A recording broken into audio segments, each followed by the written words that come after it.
Merci de me permettre de vous parler.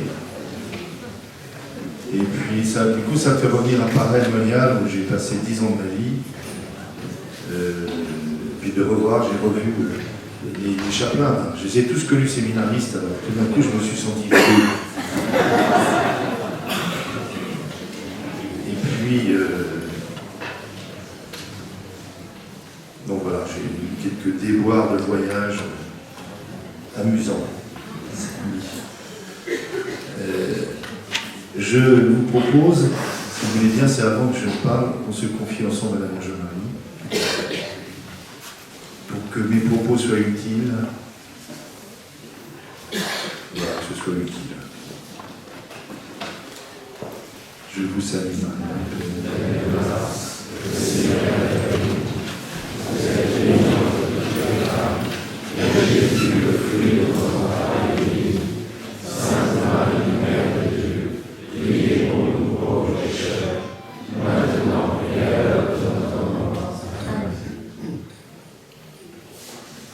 C'est le cœur de Jésus, nous avons confiance en lui.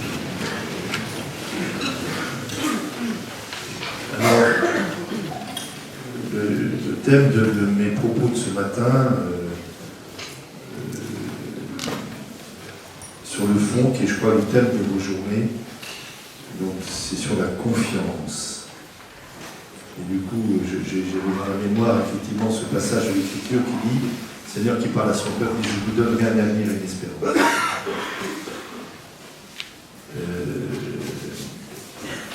Donc il y a bien des écarts, vous savez, il n'est pas si simple d'aborder ce sujet, car nous vivons dans un monde de défiance, justement,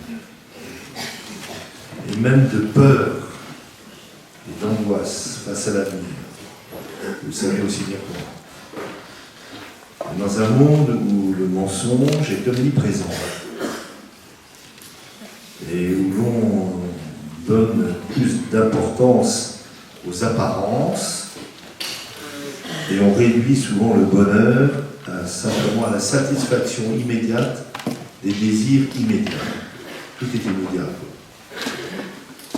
Et parfois très artificiel. Et maintenant que je viens d'arriver dans le plus beau diocèse du monde, je constate tout de même, et Yannick qui m'a accompagné ne dira peut-être pas le contraire, que l'argent et le luxe, très présent en Haute-Savoie, peut faire perdre l'âme. Donc nous vivons dans un monde extrêmement fragile et instable. Alors bien sûr, je pense à la guerre en Ukraine, mais pas seulement, parce que la guerre est présente depuis longtemps, dans bien des lieux de ce monde. Et je me souviens d'un propos du pape François, je crois qu'il y a 5-6 ans, où il parlait de guerre mondiale en morceaux. Pour ceux qui se demandent si on a l'eau de la guerre mondiale, on y est depuis plusieurs années, en réalité. Bon, c'est pas pour vous faire peur, mais il y a de la violence partout, en particulier, je pense aux réseaux sociaux. Vous allez sur les réseaux sociaux? N'y allez pas. Honnêtement, même entre chrétiens, c'est absolument insupportable. Insupportable. Inadmissible. Un monde où le virtuel semble l'emporter sur le réel, où il n'y a plus de définition claire sur ce qu'est la personne humaine, jusqu'à ne plus faire de distinction, je n'ai pas remarqué entre l'homme et l'animal. C'est absolument incroyable. Alors là, je vous la fais brève, mais tout ça, vous l'avez perçu comme moi. Beaucoup de nos concitoyens, et peut-être nous-mêmes, sont désorientés par le monde qui les entoure. Alors comment parler de la confiance, de l'espérance? Peut-on faire confiance aux autres? Et peut-on nous faire confiance à nous-mêmes? Parce que la question est peut-être là aussi. Et où est Dieu dans tout cela? Donc je pense à ces propos du père Liberman. Ça vous dit quelque chose, le père Liberman? Enfin, refondateur, on va dire ça comme ça, des pères spiritains. Lui-même avait des problèmes d'épilepsie, on a attendu longtemps pour l'ordonner prêtre parce qu'il avait des problèmes de santé. C'est lui qui dit à son époque, il a cette expression, beaucoup de chrétiens viennent se plaindre qu'ils manquent de charité ou de générosité. En réalité, ce qui paralyse le plus les croyants et les empêche d'avancer, c'est leur manque de confiance. Et je pense que c'est vrai. Alors, la question, c'est de dire confiance en qui? La question de la confiance, c'est de savoir à qui on a confiance. En qui peut-on remettre sa confiance? Donc nous sommes dans un changement d'époque, en réalité. Plus radical que nous ne le pensons. Alors, ce n'est pas la première fois dans l'histoire. Vous savez, je vais en dire un mot, ça m'attire et ça me fait peur. Je suis successeur d'un grand évêque qui s'appelle Saint François de Sales. Et lui dit, Dieu en a vu d'autres. Et comme nous avons une mémoire très courte de l'histoire, même récente, vous savez, vraiment, il y a eu des situations terribles, même très récentes, on oublie. Et pourtant, nous sommes là. Alors, donc je vous dis, donc, je suis évêque d'Annecy, pas Nancy, si, évêque d'Annecy, ça a changé. Depuis 6 mois, après 14 ans comme évêque du Mans, le 22e successeur de François de Sales, alors c'est pour moi à la fois un défi impressionnant et en même temps une espèce de désir, d'attraction, un beau modèle devant soi, c'est toujours bien. Donc il a vécu dans une époque trouble, en pleine guerre de religion et de guerre tout court. Il a été mêlé à des négociations diplomatiques, surtout de la France, très complexes. Il n'a pas toujours réussi d'ailleurs. Il a subi de graves problèmes de santé toute sa vie. Ça on ne le dit pas, il a vécu avec des plaies aux jambes toute sa vie. On a essayé de l'assassiner au moins 2 fois, si ça peut vous rassurer. Il a été calomnié, il y a eu on l'a accusé d'avoir des doubles vies sur toute la France. Heureusement qu'Internet n'existe pas. Tout ça pour dire qu'il a vécu tout ça, cet homme. D'accord? Rien de nouveau. Et au cœur de cela, il a été témoin de la douceur et de l'humilité. Alors qu'il semble que de tempérament, quand on regarde son tempérament, c'était plutôt un type un peu colérique. Donc il est devenu doux et humble, au point qu'il recevra le titre par Jean-Paul II de docteur, il est docteur de l'Église, docteur de l'amour. Alors le pape François, il y a quelques semaines, à l'occasion du 4e centenaire de la mort de François de Sales, a écrit une petite lettre, et il fait remarquer que François de Sales a su voir et comprendre qu'il était dans un changement d'époque. Je vous cite, le pape, il a vécu dans une période de grands troubles, de grands changements. Il s'est laissé toucher et interroger par les problèmes du monde et la nouvelle façon de les considérer. Il a pris conscience d'un véritable changement d'époque auquel convenait de répondre par des formes anciennes et nouvelles de langage. En particulier, alors que l'Europe était ravagée par les guerres, le Chablais par les luttes acharnées, il a su voir et considérer la surprenante demande de spiritualité qui apparaissait et les questions inédites qu'elle posait. Et vous savez ce qu'il a fait? Il a proposé, en premier lieu, l'exigence évangélique. En fait, il a proposé devant un concile la sainteté pour tous. Il fallait le faire. À une réponse sociétale trouble, il répond par la proposition « tout le monde peut devenir saint ». C'est ça, son fameux texte, un des grands textes, mais ce n'est pas le seul, ce qu'on appelle l'introduction à la vie dévote. Vie dévote, ce n'est pas la piété dégoulinante que je vois encore apparaître parfois, c'est vraiment l'exigence de la sainteté pour tous. Surprenant, donc il s'est proposé de répondre d'une manière nouvelle à la soif de Dieu. Alors nous sommes, c'est pour ça que je le cite, aujourd'hui dans un changement d'époque. avec cela, ce que ça entraîne d'inquiétude, de drame. Et à bien des égards, nous sommes dans le chaos aujourd'hui. Et je vous le rappelle, Dieu est venu dans le chaos. Il dit ça dans la rédemption. Il est venu dans le chaos de l'humanité. Le monde de l'agriculture, mon paysan, alors là je serai très modeste parce que je ne prétends pas, vous connaissez beaucoup mieux que moi, mais enfin j'ai perçu des petites choses quand même, est aussi traversé par ces crises, et cela depuis plusieurs années.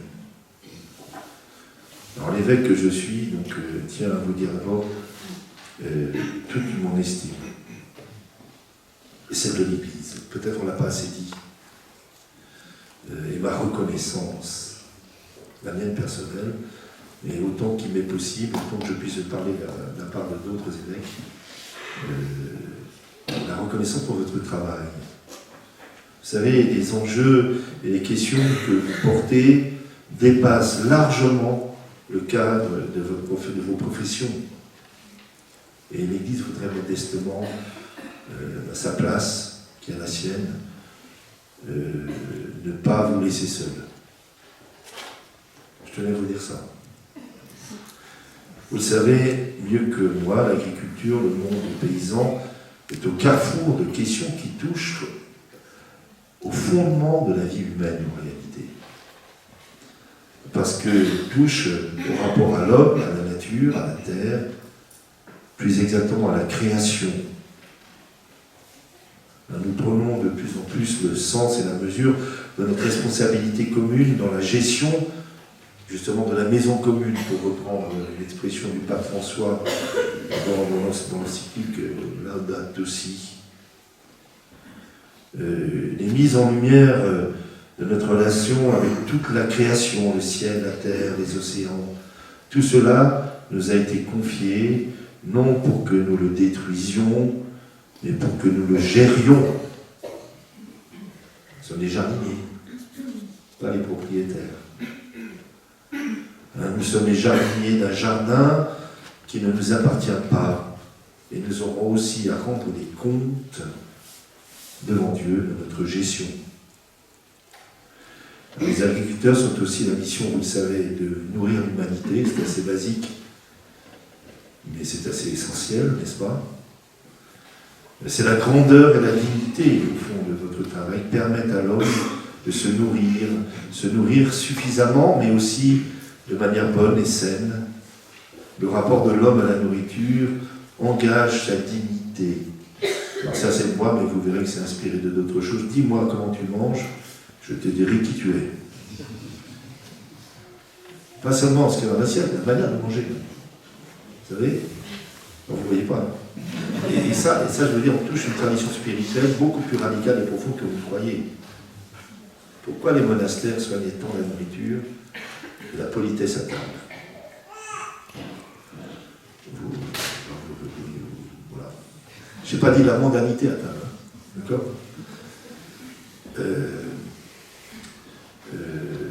On ne peut pas, au fond, ces enjeux ne peuvent pas se réduire à l'économie. Les critères ne peuvent pas être seulement le profit ou l'argent. Voilà pourquoi je suis heureux de pouvoir échanger avec vous ce matin. Donc j'ai en mémoire les propos d'un agriculteur que j'ai rencontré dans la Sarthe et qui m'a dit j'allais au comice agricole, je ne sais pas si ça se fait chez vous. Et je dis mais pourquoi on ne m'invite pas? Je veux dire moi. Et alors il m'a dit vous savez nous n'avons pas perdu notre relation à Dieu. Il me dit Dieu je le vois dans mes chants tous les matins. Mais nous avons perdu notre relation avec l'Église. Et cela c'est triste. Alors je ne juge personne, vous savez. C'est parfois parce que l'Église s'est désintéressée du monde paysan, mais aussi que parfois les paysans se sont laissés séduire par l'attrait de l'argent. Parfois. Et je le vois en Haute-Savoie, mais ça je l'en ai déjà parlé. D'accord ? Alors qu'il y a de bons agriculteurs et de bonnes gens en Haute-Savoie, il y en a même plus qu'on ne pense, mais c'est des questions quand même. Alors travaillons ensemble à retrouver ces relations normales.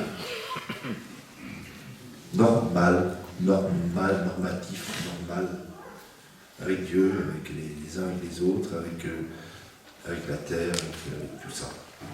Et c'est à ça que j'imagine que vous voulez travailler, vous essayez de vivre.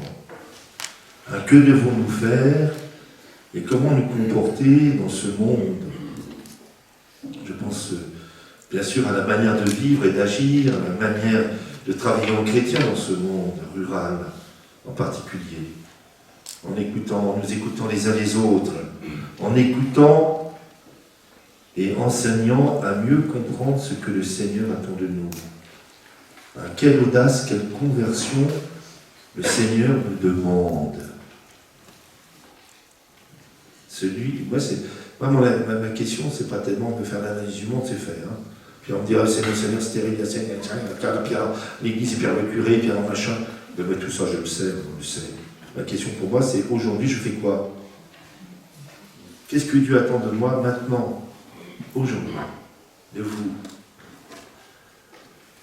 Et donc c'est dans cet esprit que je vais vous partager quelques réflexions encore, qui ne sont pas les réflexions d'un expert, je ne le suis pas, je suis un expert de rien du tout, mais ce sont les réflexions d'un pauvre évêque, d'accord, qui se doit d'être le témoin de la mort et de la résurrection du Seigneur et de sa miséricorde dans le monde. Alors, je me situe de cette manière-là.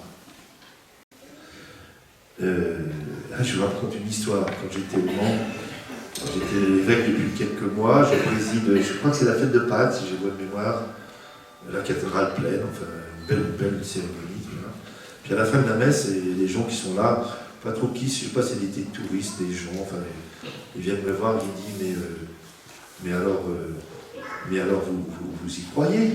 Je dis mais à quoi? À tout ça, la résurrection du Christ, enfin, ce que vous avez dit là dans l'homélie, alors vous y croyez. Je dis, j'ai l'air de quoi? Oui, vous avez l'air d'y croire. Je dis, écoutez, vous voyez, je suis un évêque qui croit en Dieu.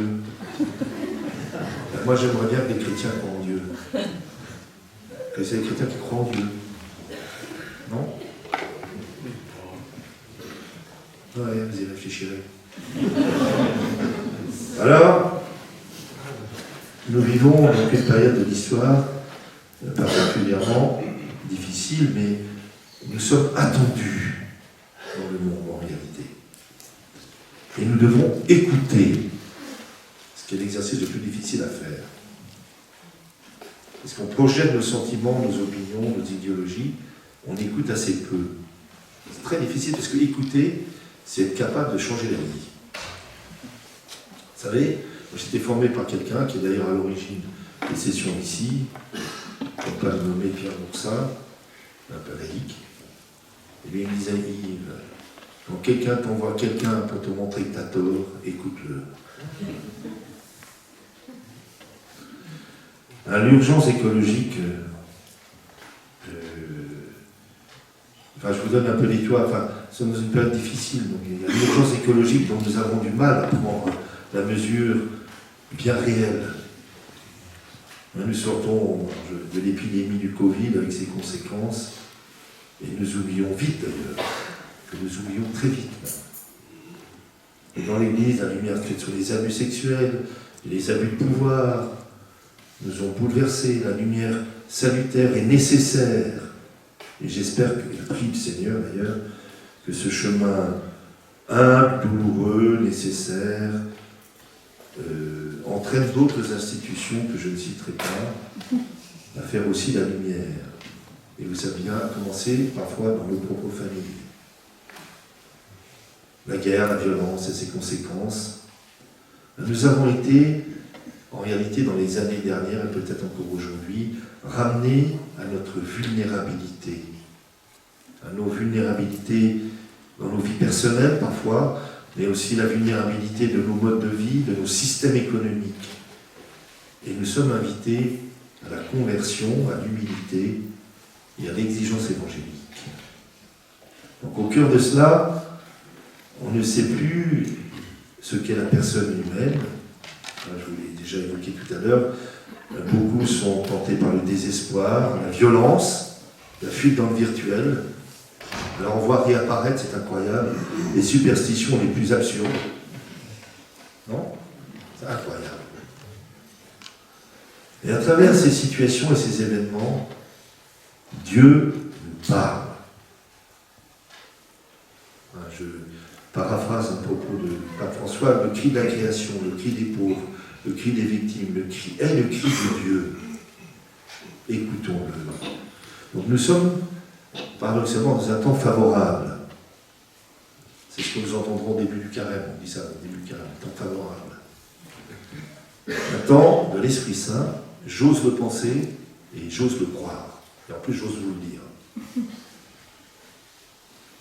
Alors, Benoît XVI, qui est mort récemment, comme vous le savez, disait depuis des décennies, on assiste à une désertification spirituelle. C'est le vide qui s'est répandu.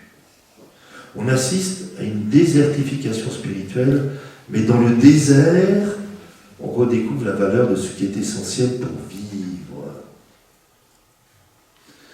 Donc c'est au milieu de tout cela que nous, disciples de Jésus, nous avons à apporter l'espérance et à proposer une autre manière de vivre.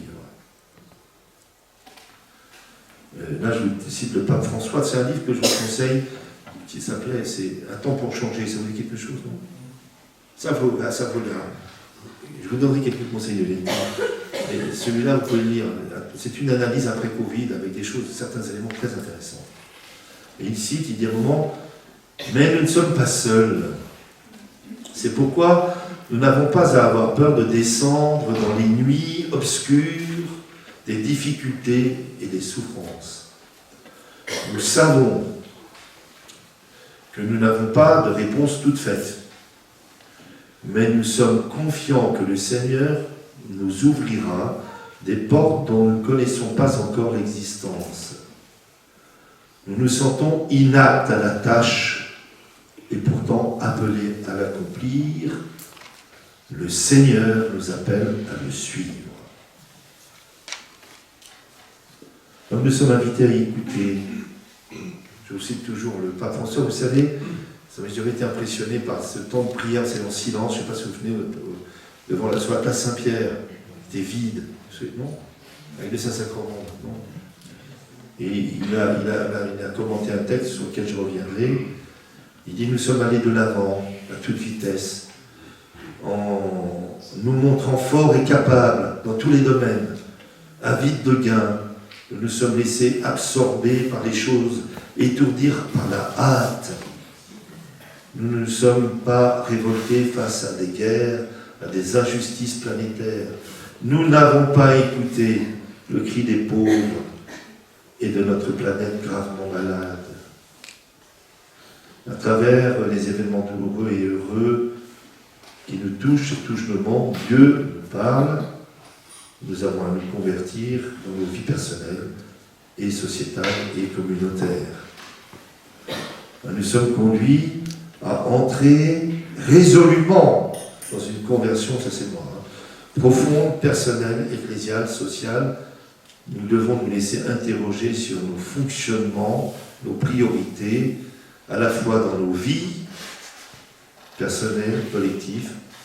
Qu'est-ce que je dois changer dans ma manière de vivre, dans ma manière de regarder les choses, les autres et le monde. Et cette conversion, écoutez bien, nous devons la vivre ensemble. Même si nous n'avons pas des réponses toutes faites. Nous sommes tous, ça c'est toujours le pape François, la même Oli, nous sommes tous dans la même barque, tous fragiles et désorientés, mais en même temps, tous importants et nécessaires. Tous appelés à ramer ensemble. Nous aussi, nous nous apercevons que nous ne pouvons pas aller de l'avant, chacun tout seul, mais seulement ensemble. Vous savez, j'étais en Allemagne, mon dessert présenté lié avec l'Allemagne, je ne sais pas les détails. J'étais en Allemagne, avant de partir, saluer mon ancien confrère qui prenait sa retraite aussi, qui a eu une rencontre, peu importe, il y avait le président de la République allemand. c'est une conférence. Le rapport à la laïcité n'est pas le même que chez nous. Hein. Il peut citer pendant 3 heures Benoît XVI, pas parce que c'est Benoît XVI, mais parce que c'est intelligent. Sans que ça pose problème à personne en France, on a atteinte à la laïcité. Toujours est-il qu'ils avaient invité un homme représentant ce qu'on appelle les peuples premiers. Je ne sais pas les premiers, les seconds. Le gars malin de l'Amazonie, on était habillé avec des plumes et tout ça. Mais intelligent. Alors on lui fait visiter, il y avait des constructions de trains, des trains rapides, hein, le TGV allemand. Alors on lui explique, on dit ça va très vite, alors on lui montre, il est là, il écoute, ça va très vite, ça très vite, tout d'un coup il dit, ah oui, ça va très vite, mais pour aller où? Il a réglé le problème en 5 minutes. Il a dit, ouais, ça va très vite, mais pour aller où? Ils l'ont regardé. Et ben c'est exactement la question. Bon? Alors, on continue. Je voudrais vous citer, m'arrêter sur un passage, ça va, j'ai du temps encore, qui est la tempête apaisée. J'étais donc impressionné par cette prière du pape. Il a pris ce texte, la tempête apaisée, de Saint Marc, et il l'a commenté. Et je me permets de vous le lire et de m'y arrêter, si vous voulez bien. Alors, c'est la version de Saint Marc. Non, dans Saint Marc. Ce jour-là, le soir venu, il dit à ses disciples, « Passons sur l'autre rive. » Quittant la foule, ils emmenèrent Jésus, comme il était, dans la barque, et d'autres barques l'accompagnaient. Survint une violente tempête. Les vagues se jetaient sur la barque, si bien que déjà elle se remplissait. Lui dormait sur le coussin à l'arrière. Ses disciples le réveillent et lui disent « Maître, nous sommes perdus, cela ne te fait rien. » Jésus réveillé, il menaça le vent, il dit à la mer « Silence, tais-toi !» Le vent tomba, il se fit un grand calme. Jésus leur dit « Pourquoi êtes-vous si craintifs? N'avez-vous pas encore la foi ?» Saisis d'une grande crainte, ils se disaient entre eux « Qui est-il donc celui-là pour que même le vent et la mer lui obéissent ?» Alors je vais m'arrêter un peu sur ce texte. Donc, vous savez que tout d'abord les disciples, la barque et tout ça, au milieu de la mer, la tradition de l'Église, les pères ont toujours interprété ça comme l'Église au milieu de la tempête. Et donc, violente tempête. Ce n'est pas la première fois, ce n'est pas la dernière. Et la mer, vous savez, dans la traduction biblique, la mer c'est le lieu du démon, des puissances maléfiques, du mal. Parce que, enfin je ne pourrais pas tout dire, mais dans ce que nous vivons à la fois personnellement et sociétalement et mondialement, il y a un combat spirituel contre machin. Le démon, pas très intéressant, il n'est pas intéressant. Il ne faut pas trop en parler, il faut lui taper sur la figure, c'est tout. Il n'est pas intéressant. Mais il y a un vrai combat, il faut le savoir. Il faut savoir aussi que la victoire est déjà acquise. D'accord? Peut-être j'en dirai un mot. Alors, toujours est-il, voilà. Et les disciples, dans la barque, font l'expérience de leur impuissance, de la détresse, le besoin d'être sauvés. Seigneur, nous sommes perdus. Un jour ou l'autre, dans nos existences, à la fois personnelles et sociétales, c'est la nécessité de reconnaître qu'on a besoin d'un sauveur. Vous savez, là, on a tous fait, enfin je vous le souhaite en tout cas, même si c'est douloureux, il y a un moment où on se dit, mais Seigneur, si tu ne me sauves pas, je suis perdu. Alors c'est vrai, parfois économiquement, mais c'est vrai aussi dans notre âme, dans notre vie. Un jour, on découvre, ça c'est la grâce d'une existence, en réalité. La grâce, le besoin du salut, d'être sauvé. La grâce du repentir aussi. Vous savez, d'être pécheur, c'est pas grave. C'est de ne pas le reconnaître qui est grave. Et Benoît XVI dit ça, le drame de notre époque, c'est l'incapacité à se reconnaître pécheur. Parce que dès que quelqu'un dit « Sauve-moi Seigneur », il est sauvé. Et ils font cette expérience vitale. Nous sommes perdus. Et aujourd'hui, je ne veux pas trop m'étendre, mais je le vois chez les jeunes en particulier, aujourd'hui la question des jeunes, quand on a enlevé, qu'on les laisse parler et qu'on écoute, c'est est-ce que je peux être sauvé? Qu'est-ce qui va me sortir du marasme? Est-ce qu'il y a une issue? Et avec cette question, Alex, c'est cela ne te fait rien?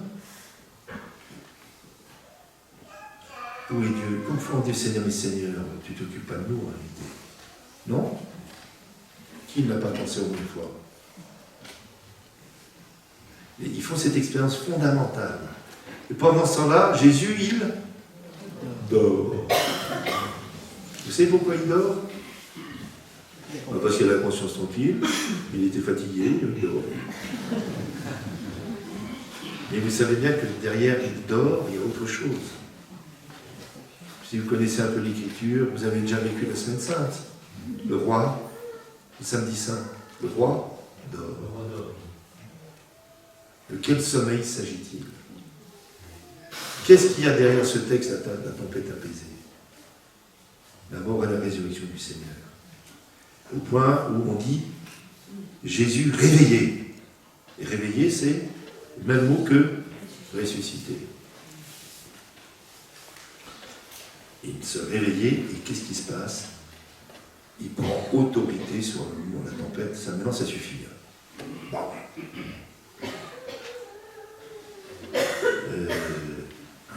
Ici est annoncée la mort et la résurrection du Christ et l'autorité sur le mal. Alors, je continue. Qu'est-ce qui se passe? Est-ce que vous avez déjà médité jusqu'au fond sur le mystère de la rédemption? La mort et la résurrection du Seigneur. Qu'est-ce qui se passe dans la mort et la résurrection du Christ?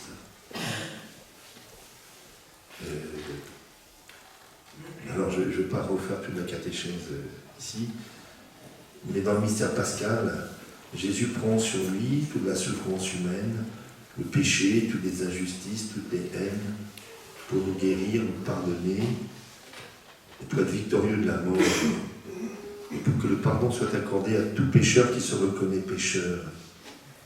Et il prend, ça c'est une expression de Jean-Paul II, ce qui dans l'homme peut le détruire. Tout est fait.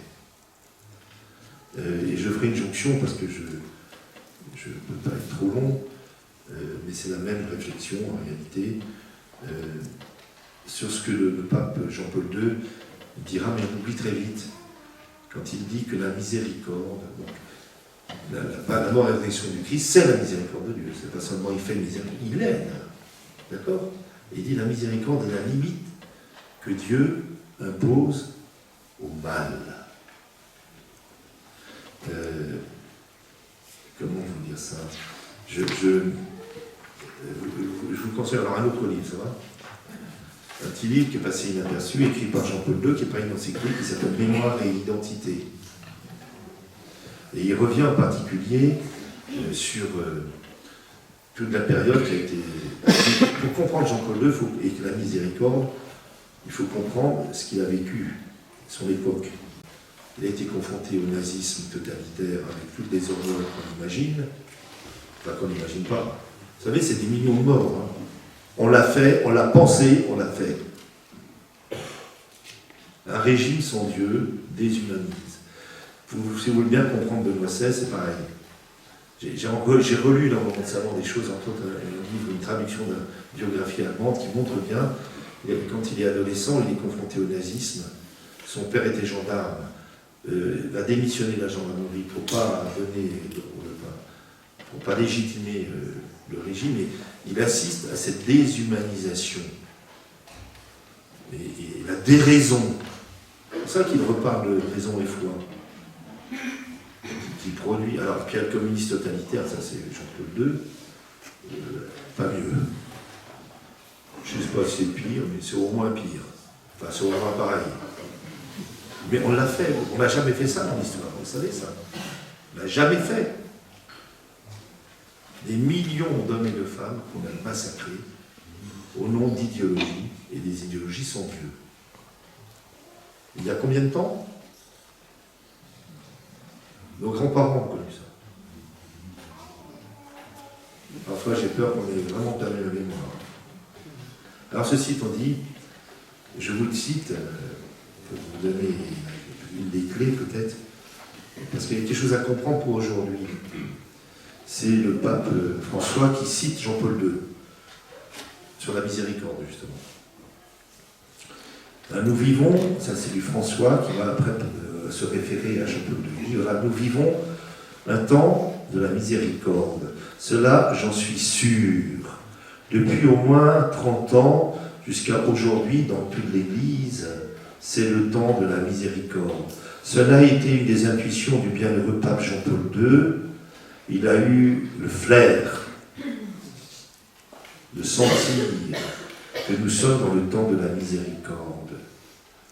Pensons à la béatification, la canonisation de sœur Faustine. Ensuite, il a introduit la fête de la miséricorde. Il a avancé peu à peu, il a continué à avancer dans ce sens. En regardant l'avenir, il disait, ça c'est du Jean-Paul II, que nous apporterons les années qui s'ouvrent devant nous.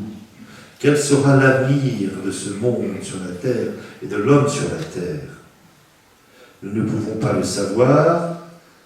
Il est toutefois certain qu'à côté de nouveaux progrès, ne manqueront pas, malheureusement, des expériences douloureuses.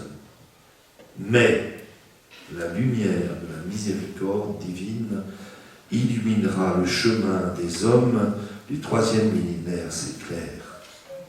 Cela était explicite en 2000, mais c'est quelque chose qui mûrissait dans le cœur de Jean-Paul II depuis longtemps. Donc vous savez, donc, la miséricorde, c'est Jean-Paul II, est à comprendre en lien donc, avec l'expérience terrible des événements des dernières guerres mondiales. Et Jean-Paul II a perçu que la miséricorde était l'unique vérité capable de contrebalancer le mal. La miséricorde est la limite que Dieu oppose au mal. C'est vrai que notre siècle qui commence est déjà traversé par la violence aveugle, l'indifférence généralisée, la destruction de la personne humaine.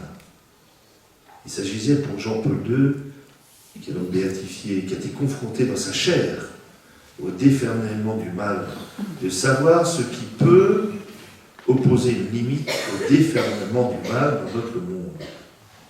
Et c'est là qu'il dira, en méditant en réalité sur la rédemption, c'est la limite imposée au mal. Ça veut dire que la mort et la résurrection du Seigneur est au cœur de l'histoire humaine. Et, comment dire, elle sera toujours au-delà, plus grande que tout le mal qu'il y a dans le monde.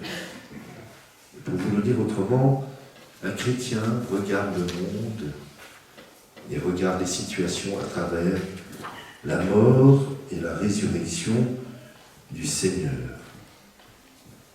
Comment vous dire, alors peut-être j'anticipe, mais il prendra comme exemple en disant, il prend ce qui se passe à Auschwitz. Il prend l'exemple du père Kolb. Et il dit, au milieu de la nuit la plus sordide, la bestialité, il y en a eu d'autres, mais il prend l'exemple de Kolb, et il dit tout d'un coup, Kolb va poser en fait un acte, ce qu'on appelle un acte de miséricorde. Vous vous souvenez des œuvres de miséricorde, non? On oublie très vite, hein? Vous ne savez pas les œuvres de miséricorde? Les 6 œuvres de miséricorde spirituelles et matérielles. Enterrer les morts, donner, supporter les gens difficiles. Je ne vous la fais pas ici, mais que fait Jean-Paul II? Que fait Kolb? Kolb, au fond, fait ce qu'il faisait d'habitude. Il entend la détresse de cet homme qui va mourir, qu'on voit comme en cachot, là, pour mourir de faim. Et bien, lui se lève, il dit, moi, je ne suis pas père de famille, je n'ai rien, je suis un vieux bonhomme, moi, maintenant. Mais moi, je prends sa place. C'est un acte de liberté absolue. Dans un contexte où personne n'ose la liberté. les soldats et tout ça sont déconcertés. Personne n'a jamais dit, vous êtes qui vous? Moi, je suis prêtre catholique, moi. Bon, bah. Et il dit que la lumière est entrée dans les ténèbres. Il va mourir, moi j'ai été prié dans son cachot. Là. Il va mourir, il va aider tous les autres à mourir, ils vont mourir en chantant, hein. Tous. On va le retrouver, et lui il n'est pas mort. Il dit à partir de ce moment, la lumière entrait dans les ténèbres. Au milieu de l'inattendu total. Alors c'est la miséricorde de Dieu exercée.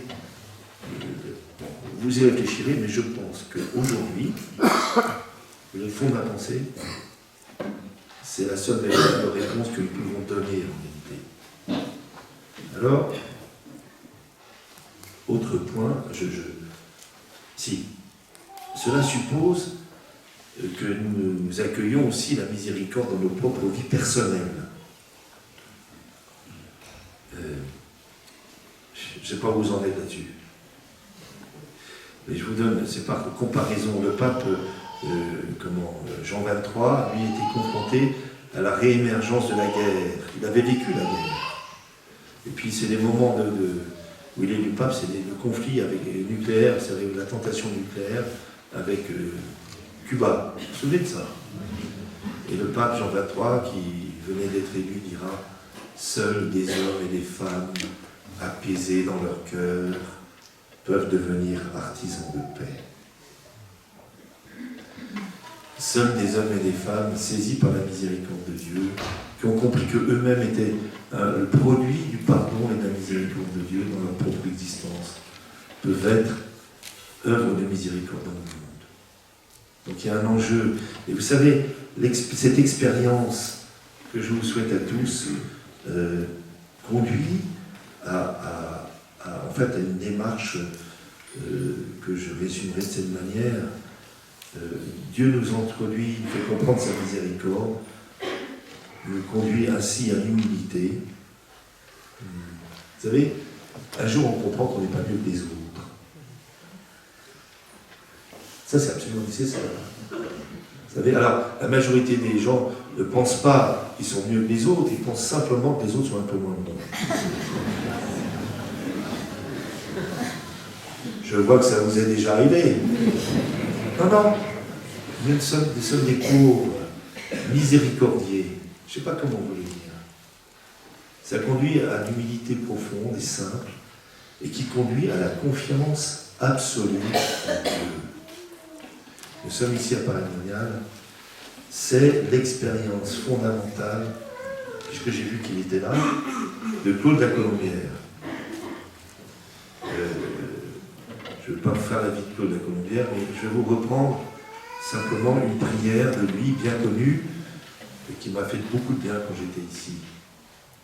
Quand il dit « Pour moi, mon Dieu, je suis si persuadé que vous veillez sur ceux qui espèrent en vous, et qu'on ne peut manquer d'aucun bien, de rien quand on attend toute chose de vous, que j'ai résolu à l'avenir de vivre sans aucun souci et de me décharger sur vous de toutes les inquiétudes. » C'est pas mal, hein?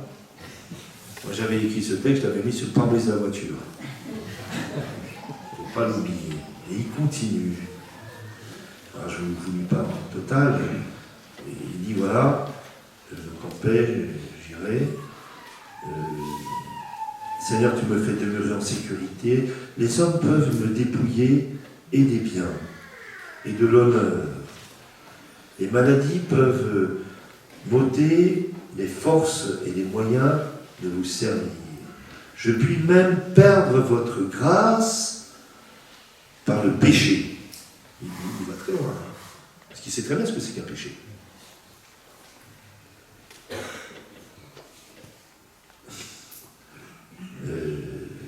Mais jamais je ne perdrai mon espérance. Je la conserverai jusqu'au dernier moment de ma vie. Et tous les démons de l'enfer feront à ce moment-là de vains efforts pour me l'arracher. Les autres peuvent attendre leur bonheur, ou de leur richesse, ou de leur talent. Les autres s'appuient sur l'innocence de leur vie, sur la ferveur de leur prière, sur la rigueur de leur pénitence, sur leur nombre de leurs aumônes. Moi, pour moi, Seigneur, toute ma confiance, c'est ma confiance même. Cette confiance, je ne la perdrai jamais. Vous savez ce qu'il dit au fond de la Théologie, c'est assez génial. Il dit, Seigneur, tu ne peux pas faire moins que ce que moi j'espère de toi, sinon tu n'es pas Dieu. Ma confiance, c'est ma confiance même. Elle ne repose pas sur mes qualités, sur ma ferveur, sur ma piété, elle repose sur toi.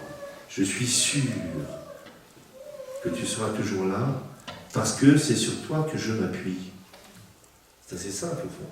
Et ça, il le comprend quand il comprendra l'amour du cœur du Christ, ici auprès de Marguerite Marie. Je vous cite encore, mais ça c'est lui. Je ne sais ce que vous voulez dire, c'est une religieuse, par votre désespoir, on dirait que vous n'avez jamais entendu parler de Dieu et de sa miséricorde divine. Vous devez vous souvenir que tout le mal que vous avez fait n'est rien en comparaison de celui que vous faites en manquant de confiance. Plus nous sommes misérables, plus Dieu est honoré de la confiance que nous avons en lui. Bon, je peux en citer d'autres, mais vous irez voir vous-même. Je continue simplement mon propos. Autre réflexion, mais nous ne sommes plus dans une chrétienté, vous savez. Vous le savez ou pas? Alors pourquoi vous continuez à vouloir fonctionner comme si on était dans une chrétienté?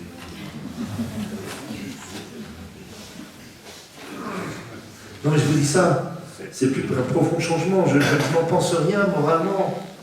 Moi je dois annoncer l'évangile là. Et je ne suis pas sûr qu'on ait pris la mesure. Nous sommes passés en quelques années, en l'espace de 70 ans peut-être, dans lesquels l'Église était constitutive de la vie collective et participait à la cohésion sociale, même dans la République. En tout cas, dans le monde rural, je crois. Et on intégrait la vie chrétienne et ecclésiale à partir du processus qui marquait les grandes étapes de la vie. On passait du baptême, première communion, profession de foi, confirmation, mariage, enterrement. Et c'était une forme d'intégration. Alors, comment vous dire? Mes parents sont devenus chrétiens comme ça. Et des vrais chrétiens. Ce processus, on réfléchissait à partir du baptême des petits-enfants. Il fonctionnait et très bien. Alors ça ne voulait pas dire qu'ils étaient tous chrétiens, ils pouvaient avoir la peinture. Mais comme dit mon carême, ce peuple m'honore des lèvres, mais son cœur est loin de moi. Mais ça permettait à des gens de faire de vraies expériences chrétiennes. Et c'était le cas de mes parents, et je l'en vois beaucoup, et c'était extrêmement authentique. Mais aujourd'hui, ce processus ne fonctionne plus. Je vous prends une réflexion que j'avais trouvée chez Monsignor 23, avec l'humour de Monsignor 23. Pour ceux qui le connaissent, il dit, pendant longtemps, surtout dans le monde rural, beaucoup de gens, et c'est moi en Bretagne, c'était ça, c'est « je ne veux pas être enterré comme un chien ». Non? Et pas si bête, hein? Parce qu'au moins ils savaient qu'ils n'étaient pas des animaux. Mais attendez, et puis la question de la mort est une question essentielle à la vie. Aujourd'hui, on ne meurt plus, on disparaît, c'est terrible. J'en peux plus, moi, disparaître. Le papy, il a disparu. Mamie a disparu. Non, il ne faut pas dire mort. Il a disparu, il est parti où? Non, il ne fait pas son remplaçant. Et donc, pour ne pas être enterré comme un chien, ce qui n'était pas si bête, il fallait avoir tout fait. Et alors, les gens me disent encore en Haute-Savoie, mais aussi à Sarthe, pour me faire plaisir, quoi. Il croit me faire plaisir en réalité. Et mon Seigneur, j'ai tout fait. J'ai même eu une élue que j'ai vue l'autre jour, qui voulait se vendre un peu. Mais vous savez, moi j'ai tout fait, mon Seigneur. Je dis, voilà, justement. J'ai fait tout, j'ai fait le baptême, j'ai fait la première communion. Je dis, moi c'est surtout les autres qui m'intéressent. Non? C'est pas un examen que j'ai passé, j'ai réussi, je dis, ou alors c'est, non, là je vais régler des comptes, il ne faut pas que je me mêle de ça. Mais certaines propositions politiques ont fait du christianisme sans Dieu, hein, sans Jésus en réalité. Ça c'est pire, à chaque fois qu'on a fait ça dans l'histoire, ça s'est écroulé. C'est simple. Et donc, alors après ça, donc j'ai tout fait, et puis en fait ils n'ont rien fait du tout. Ils ont tout reçu. Mais qu'est-ce que nous avons fait du don que nous avons reçu? Alors aujourd'hui, ce processus, la manière de devenir chrétien a changé. Aujourd'hui, elle suppose une expérience spirituelle, personnelle, et un choix. On est passé du modèle où on réfléchissait à partir du baptême des petits-enfants au modèle du type catéchumène d'adulte. Et d'ailleurs, c'est pour ça qu'il y a de plus en plus de catéchumènes adultes, et il y en aura de plus en plus, ou d'adolescents. Il faut une expérience, et on leur propose un chemin. Et le chemin, c'est la catéchèse, changement de vie. Maintenant, j'ai pris le chrétien, maintenant que tu es chrétien, tu ne peux plus voler dans la caisse. Ah bon? Et puis il faudra revoir aussi la vie affective un peu. Ah bon? Et puis, mais c'est un chemin. Et même nos baptisés de longue date qui viennent demander le baptême encore pour les petits-enfants, ou en tout cas d'enterrer la grand-mère, il faut leur permettre une expérience, une rencontre avec le Seigneur. Donc ce qui fera dire, et je vous cite de mémoire, c'est fondamental. C'est chez Benoît XVI, mais c'est François qui reprend Benoît XVI, qui reprend Jean-Paul II. Moi j'aime beaucoup montrer les continuités, parce que j'en ai marre des bêtises d'opposition. Qui sont fausses en plus. Le pape François dit, je ne cesserai, c'est dans sa lettre, sur la joie de l'évangile. Alors c'est haute lecture à conseiller, ça va? La première lettre. Et il commence, il dit, je ne me cesserai, j'ai tellement cité que je peux le citer par cœur. Je ne me lasserai jamais de dire et redire ce que Benoît XVI nous disait, qui nous ramène au cœur de l'existence chrétienne. Le fait d'être chrétien n'est pas l'adhésion à des idées ou à une éthique. Donc c'est pas une idéologie. Jean-Paul le disait, c'est pas un art de bien vivre. Ne réduisez pas le christianisme à un art de bien vivre. Le fait d'être chrétien est une rencontre avec un événement et avec une personne qui modifie et qui donne son sens ultime à l'existence. Une rencontre avec un événement. Quel est cet événement? C'est un événement pascal. C'est-à-dire, pas que la résurrection. L'événement pascal, c'est ce que nous fêtons la semaine sainte et le temps pascal. C'est passion, mort, résurrection, ascension, Pentecôte. Pentecôte. Et à quel moment nous sommes plongés dans cet événement? D'abord quand on est baptisé, confirmé. Et quand on va à la messe, à chaque fois qu'on va à l'Eucharistie, c'est ce qu'on appelle les sacrements de l'initiation chrétienne. Et ils sont 3. Et il faut les 3. Car si parmi vous, il y en a qui n'étaient pas confirmés, comment vous faites pour marcher avec une jambe? Alors vous allez demander la confirmation, pas compliqué. Et c'est baptisé, confirmé pour participer à l'Eucharistie. C'est l'événement pascal. C'est pour ça que les chrétiens vont le dimanche. Et quand on dit, est-ce qu'il faut aller à la messe de dimanche? Bon, moi je ne sais pas s'il faut, mais les chrétiens y vont. S'ils ont compris de quoi il s'agissait. C'est tout. C'est tout. Bon. Et donc la rencontre, il faut permettre, notre travail c'est de permettre cette rencontre, que nos contemporains rencontrent cet événement. Et une personne, qui est la personne de Jésus, mort et ressuscité aujourd'hui, vivant parmi nous. Donc c'est une relation à quelqu'un. Souvent, j'ose pas dans les paroisses, mais ça va venir de dire aux gens, mais vous avez encore une relation personnelle avec Jésus? Vous lui parlez? Pas seulement parler de lui, hein. Parce qu'il y a des prêtres, des abbés, ils parlent très bien de Jésus, mais est-ce qu'ils leur parlent à lui? Non? Et est-ce que vous l'écoutez? Enfin, vous essayez. Ça, c'est le cœur. Et tout s'origine en cela. Donc je ne vais pas m'étendre, vous comprenez bien. Ah si, je peux vous raconter, j'ai marqué l'histoire de mon grand-père. J'ai un grand-père, je n'ai pas connu, des paysans. Parce que les gens pensent que parce que je suis évêque, j'avais jamais vu une vache avant d'être évêque. D'accord?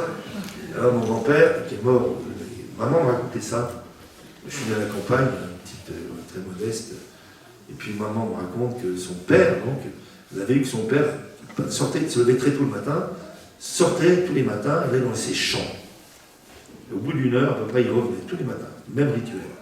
Il revenait, il mettait son chapeau, et pendant tout le reste de la journée, il portait son chapeau. Alors, sa fille, ma mère, m'a intrigué, il dit, mais papa, pourquoi tu mets ton chapeau? Je te vois tous les matins, tu sors, et quand tu rentres, tu mets ton chapeau. Pourquoi tu mets ton chapeau? Il dit, ah ben parce que la première heure de la journée est consacrée à Dieu. Ça m'a bouleversé parce que mon grand-père, il a vécu comme ça toute sa vie. Non? Alors, je sais pas, il allait dire son chapelet dans les champs, je sais pas ce qu'il fait. D'accord?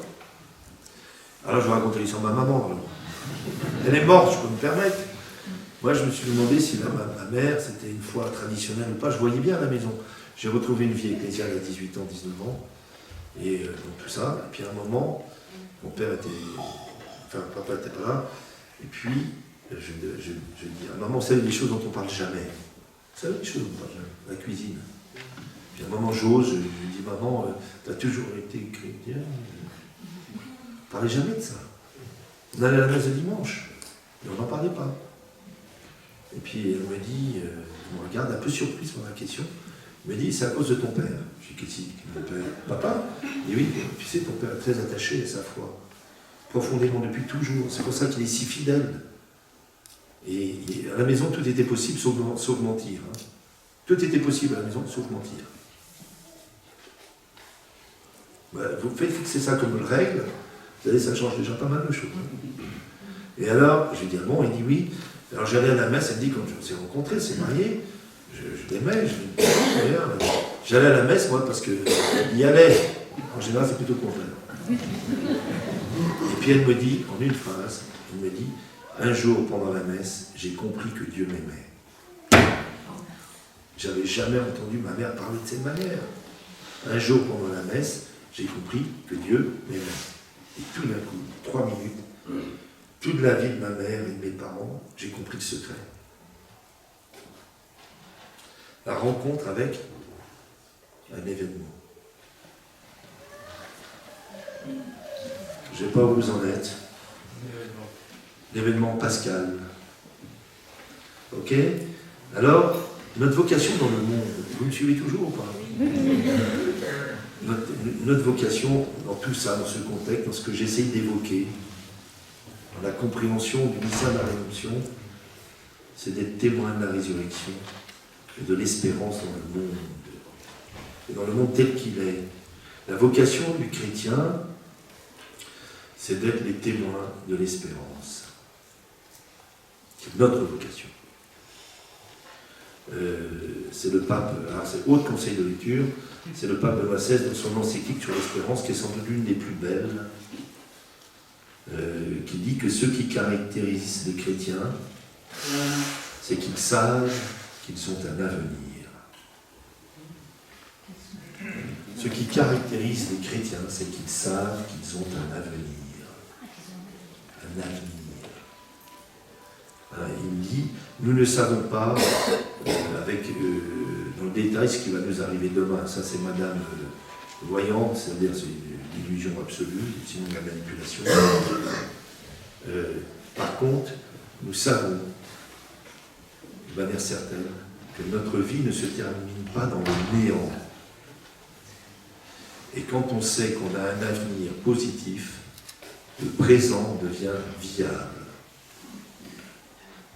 Et il continue, les portes obscures de l'avenir ont été toutes grandes ouvertes. Par la mort et la résurrection du Christ,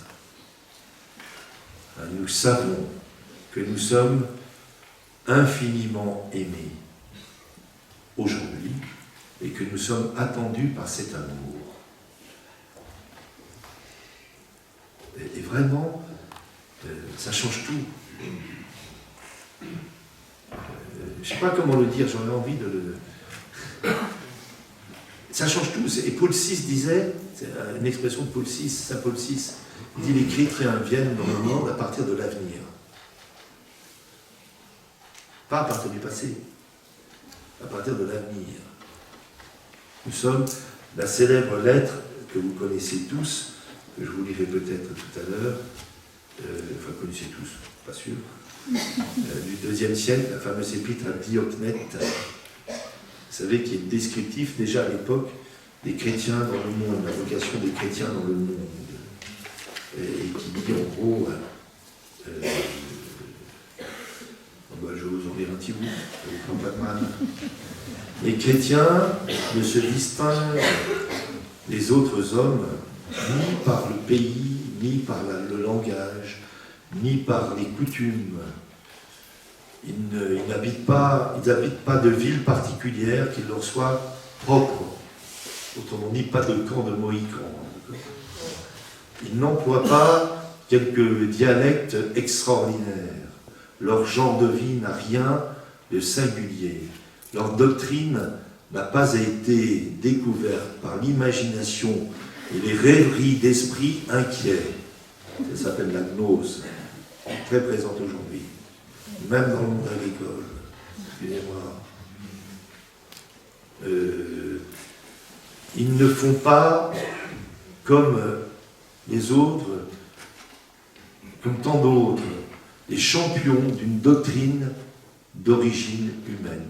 Ils habitent les cités grecques, les cités barbares, suivent le destin de chacun, ils ne se conforment aux usages locaux pour les vêtements, pour la nourriture et le reste de l'existence.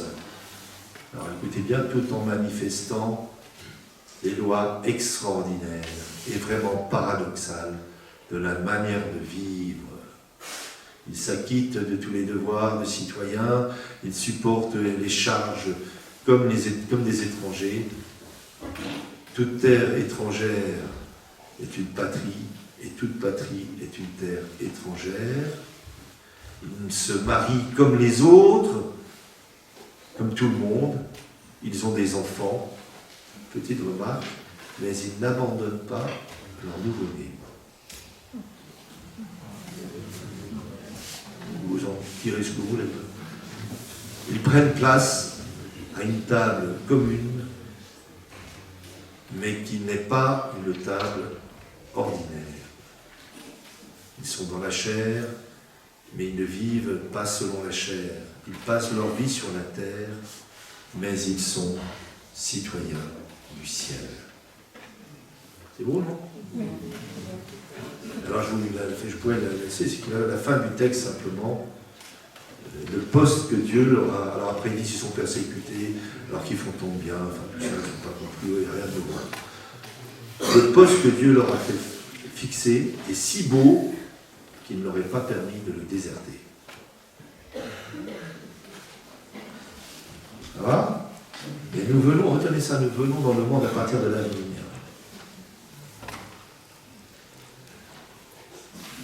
Ça ne résout pas les problèmes, mais qu'est-ce que c'est rassurant? Donc nous sommes appelés à vivre dans le monde. Et le texte de référence, c'est le texte de l'évangile, je crois, si j'ai bonne mémoire, de dimanche dernier, ou du dimanche d'avant, je ne sais plus. On a vu le dimanche, c'est. Vous vous souvenez du texte? Non? C'était à la messe? Jésus dit à ses disciples, vous êtes le sel de la terre, vous êtes la lumière du monde.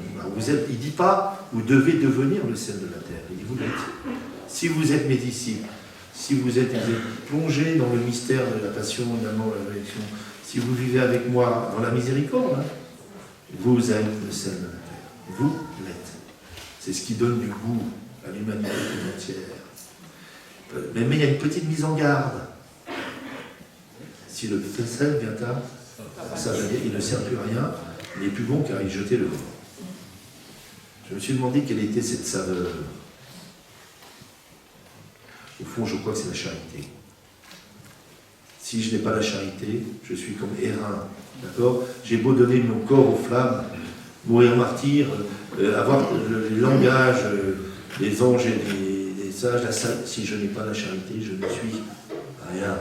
La charité croit tout, espère tout, supporte tout, ne se fanfaronne pas. Enfin, vous connaissez le texte? Il y en a qui l'ont peut-être choisi pour leur mariage. La charité. Et saint Augustin disait, quand je vois la charité, je vois la Trinité. Elle nous plonge dans le mystère de Dieu. Vous êtes le sel de la terre. Si le sel vient à sa terre.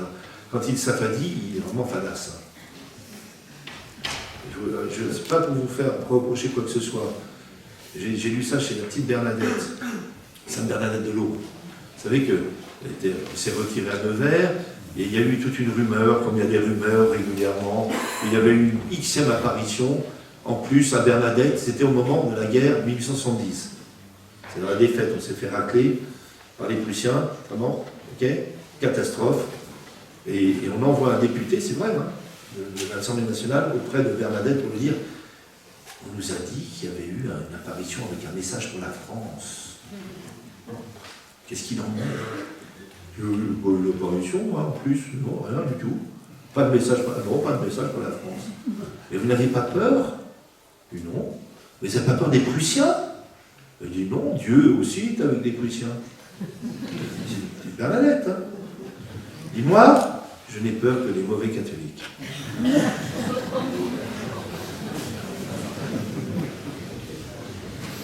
Ouais. Mais attendez, vous êtes la lumière du monde.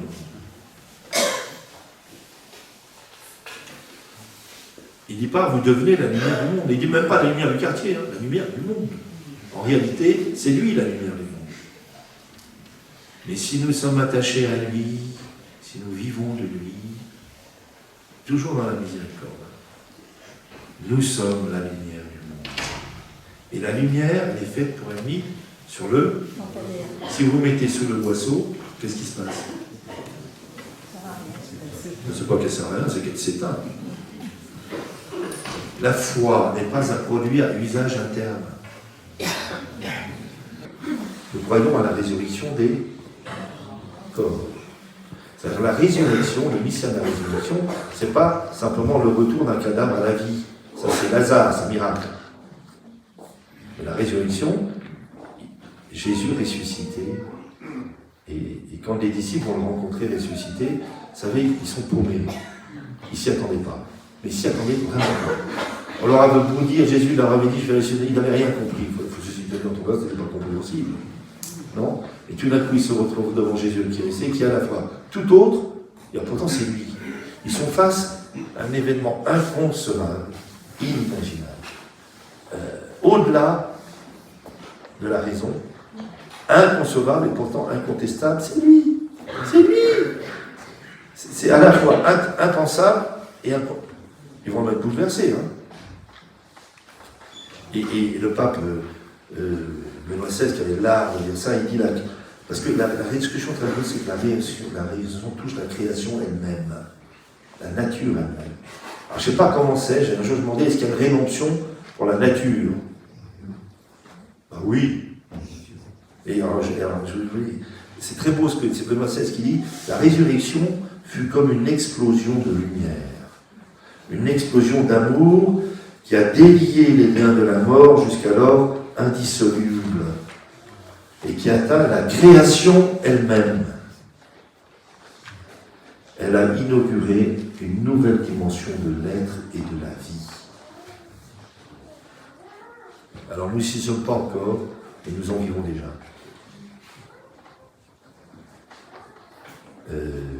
Et donc les chrétiens parlent aussi d'écologie intégrale.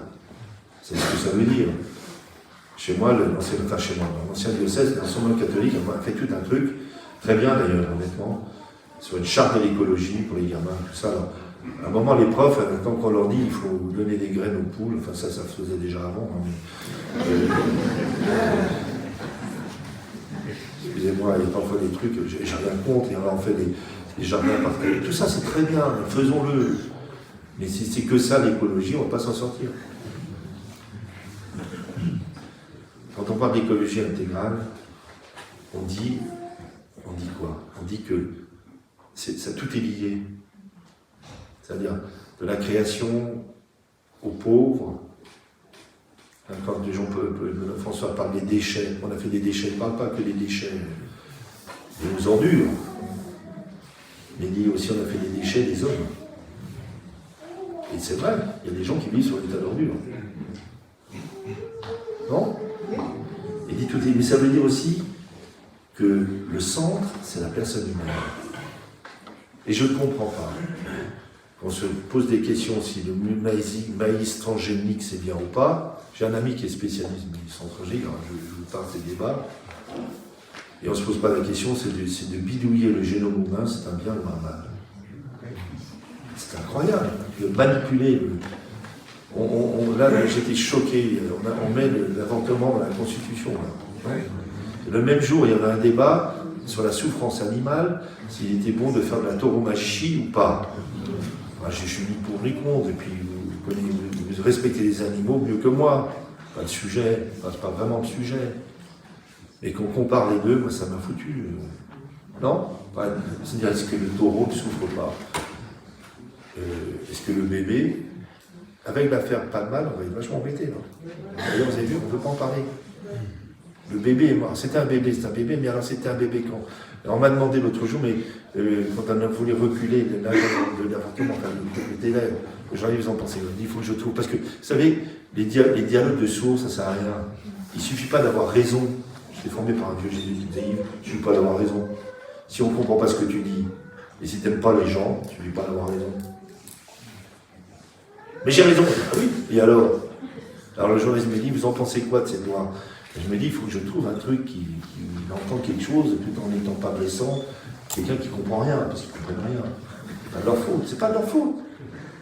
L'ignorance, pas à moi d'en juger. En tout cas, j'ai une idée, parce que moi je suis un prématuré, je suis né 6 mois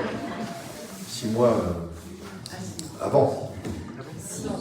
Ah non, 6 mois, j'ai 6 mois. Alors je lui dis, je n'ai pas encore pensé, mais regardez-moi, je suis né à 6 mois, à 9, vous voyez, je suis là. Alors il me regarde, il dit, ah bah oui, vu comme ça. Non? Tout ça pour vous terminer, puis je vais m'arrêter. Hein? Au lieu de 9, je suis né à 6 mois, comme d'autres d'ailleurs. Bon, je vais m'arrêter. En fait, il me semble.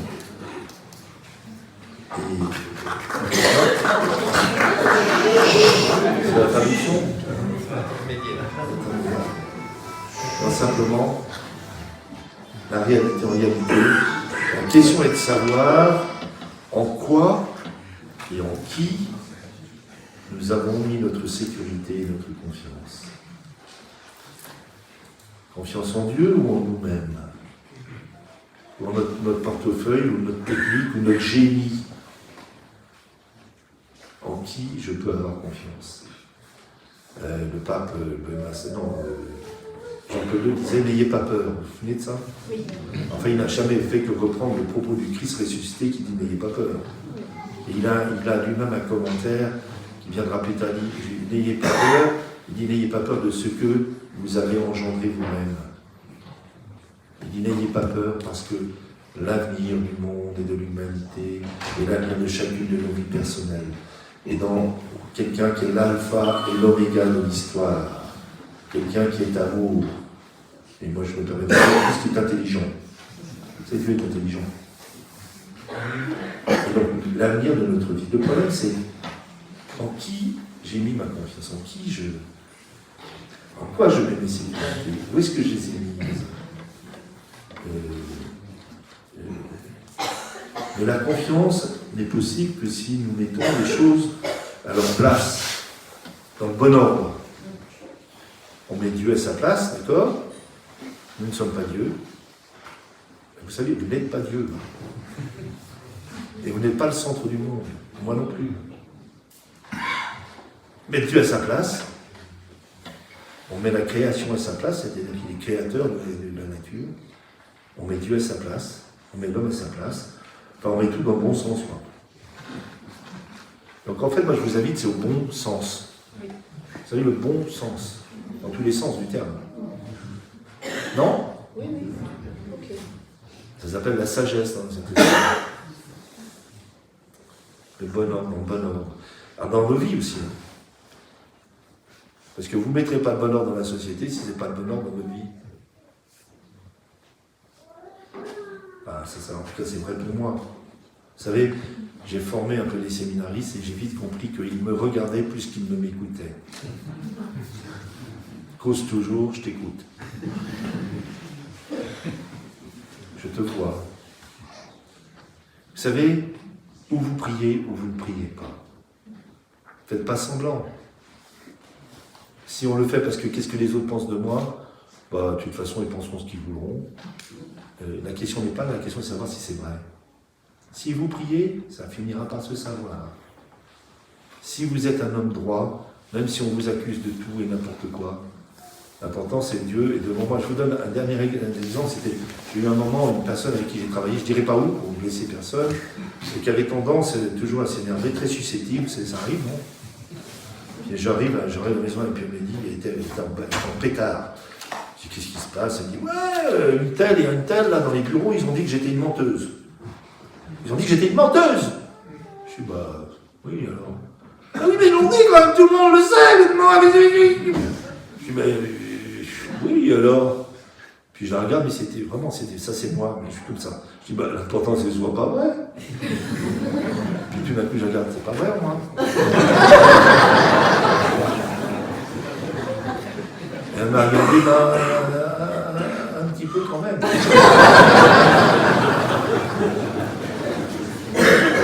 Alors,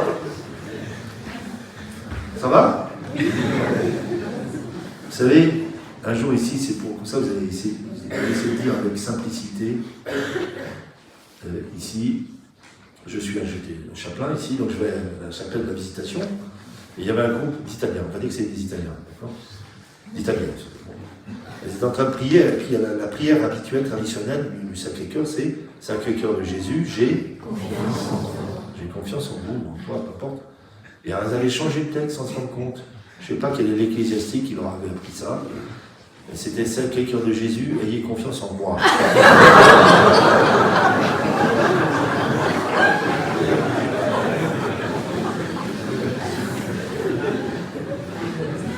Cherchez l'erreur. Et pour peut-être terminer, ça va? Il y a un magnifique passage de Benoît XVI, le moment où il a démissionné. C'est que moi, les gens ont un avis sur tout, mais ils n'écoutent pas, ça me frappe beaucoup. Alors, il a un très beau texte, c'était juste avant la démission, il appelle mes raisons d'espérer, les 2 raisons d'espérer. Je vous fais de mémoire, s'il y en a qui veulent les textes, je vous les transmettrai plus tard. Il dit, c'est magnifique, il dit, j'ai 2 raisons d'espérer. Il dit, d'abord, Dieu ne disparaît jamais. On peut vivre sans lui pendant quelques années. On peut s'occuper d'autre chose. On peut, pendant quelques années, dire pas besoin de toi et faire sans lui. Mais il cite Saint Augustin en disant, comme dit Saint Augustin, parole bien connue, mon cœur ne trouvera pas de repos, donc il ne se reposera pas en toi. Il dit, mais Dieu revient toujours. Là est mon espérance. Et si vous êtes attentifs, aujourd'hui, les gens cherchent Dieu. Le problème, c'est est-ce qu'il y a des gens pour leur dire il est là? Pas dire c'est moi Dieu. Mais c'est à la mode aussi ça. Il est là. Mais vous pouvez montrer où il est que si vous y allez vous-même. Et Dieu, vous savez, mon espérance des bonnes œuvres, Dieu ne disparaît jamais. Il revient toujours.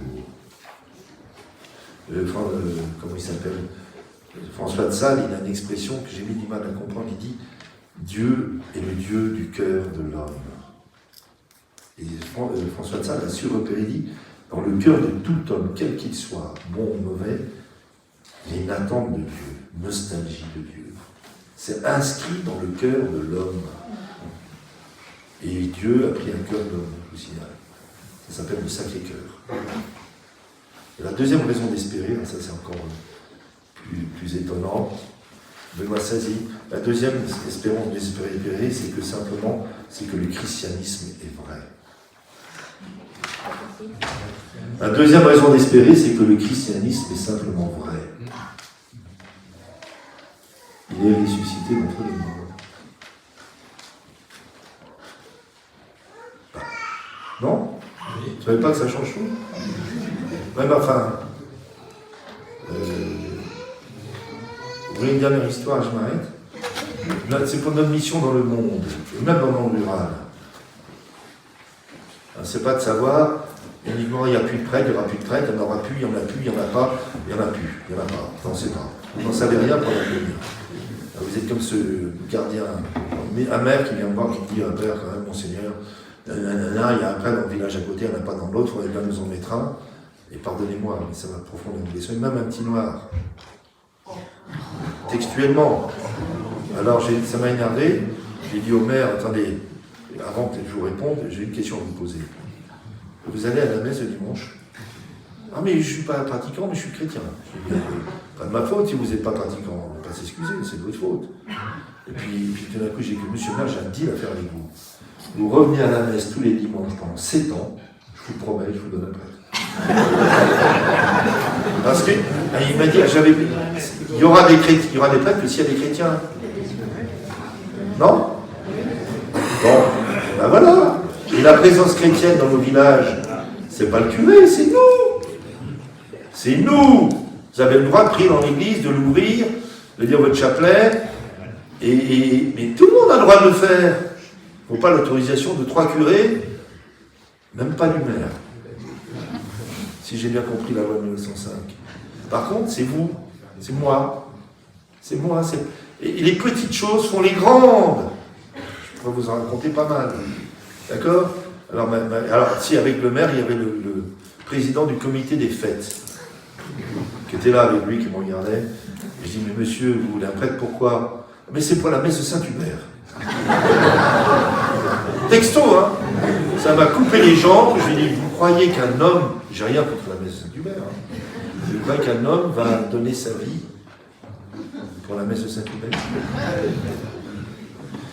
Vous êtes prêts à donner votre vie? Vous, hein? Enfin, moi. Et ma dernière histoire, ça se passe à la télé, et je m'arrête, mais c'est pour me faire plaisir, ça va. C'était en Belgique à l'époque, je regarde la télé, et il y avait une émission qui s'appelle C'est mon choix. Vous connaissez ou pas? Ça existe peut-être, non? Je sais plus. C'est mon choix. Le principe de l'émission, pour ce qui est sympa, c'est qu'on fait venir des originaux, mais ensemble, c'est leur choix de vie. Alors, et là, ils avaient fait venir 2 originales, 2 religieuses. Une vieille, une jeune. Et alors, elles étaient là, toutes les deux, une bonne tête, voilà. Puis l'animatrice, je ne sais plus comment elle s'appelle, les titille un peu en disant, mais quand même, c'est la question du célibat. Il dit, mais mesdames, mais l'amour d'un homme ne vous manque-t-il pas? Alors, bien sûr, vous voyez bien tout de suite, dans le public, la jeune religieuse, un joli sourire, elle est vraiment mignonne comme tout, elle se révèle et me dire, bah oui, j'aime Jésus, enfin, très bien. C'était super, un peu cucu, mais super. La réponse qu'on attend, quoi. En fait, c'était pas mal, en plus, elle était souriante. Les bons catholiques, c'était super, la jeune religieuse. Ouais. Au fond, vous savez, tout ça, ça ne convainc personne. Hein. Puis la vieille religieuse, tout d'un coup, s'est réveillée. Elle a regardé et dit à l'animatrice, moi, je peux vous poser une question aussi? C'est que, enfin, vous avez déjà fait l'expérience de l'amour de Dieu personnellement pour vous. Alors la fille, elle répète sa question, vous avez déjà fait l'expérience de l'amour de Dieu pour vous? Et elle répond, non, ça ne vous manque pas.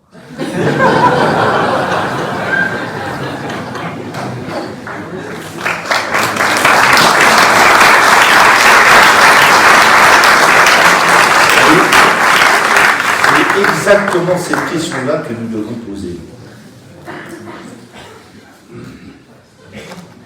On peut faire qu'ensemble, parce que si on se dispute entre nous, c'est fini.